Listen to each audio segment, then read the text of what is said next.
I'm Harriet Heithouse, and we're here this morning with Charlotte and Paul Corddry, who have donated 50 of their extensive art collection to the Baker Museum. It's a beautiful contemporary art collection. Paul and Charlotte, how long did it take you to collect all this? When did you start?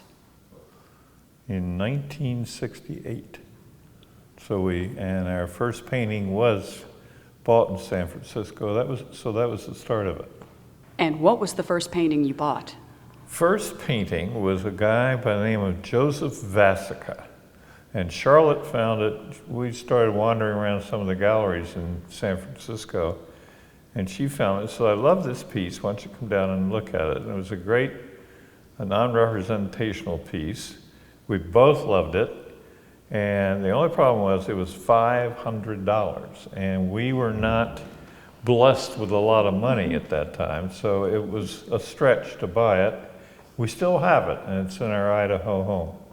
And when you began collecting, was it for yourself, or I understand you also were in charge of art for, I believe, Ore-Ida? Well, what we did there, I became president of Ore-Ida, and we moved into a new office. And so we decided we wanted an art collection.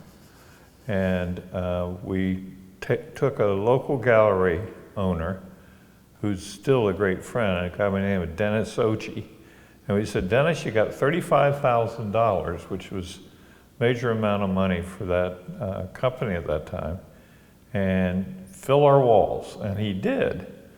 And then we got very involved with him, and we went to see some of the artists that he was doing. And he was very big on West Coast artists. So we met Sam Francis through him. We met a lot of guys in LA through him.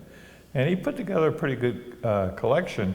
And then we got very involved with Dennis, and Dennis started buying things for us. Now, I understand that when you bought a painting, the two of you talked about it and agreed on it. Were there some paintings that you just couldn't agree on? And if that was the case, did you buy the painting? We almost always agree. Wouldn't you say that? Mm-hmm. I can't think of a time when we didn't agree. Well, that was part of our agreement, was that we would both have to like the piece before we bought it. I think it's safe to say that some of the artists whose works you have are characters. Yes. Is there one you remember in particular? Larry Rivers. Larry Rivers. Larry Rivers was crazy. And he came here for a show and ended up throwing rolls all around in here at a dinner party, which we had to tone him down. But Larry was neat. We got to, as most of these artists, we got to know him pretty well, and we'll go to their studio. And one of the pieces that we got from Larry that's in the show here is a picture of his son. And he said, we were just wandering around the studio in New York, and I said, Larry, I love this piece. He says, well, that's my son, and that's one of the few that I won't sell. And about 30 minutes later, as we're wandering, he said, if you want that piece, I'll sell it to you. And we've got it, and it's here in the show. Thank you both for talking with me. Here, we enjoyed it.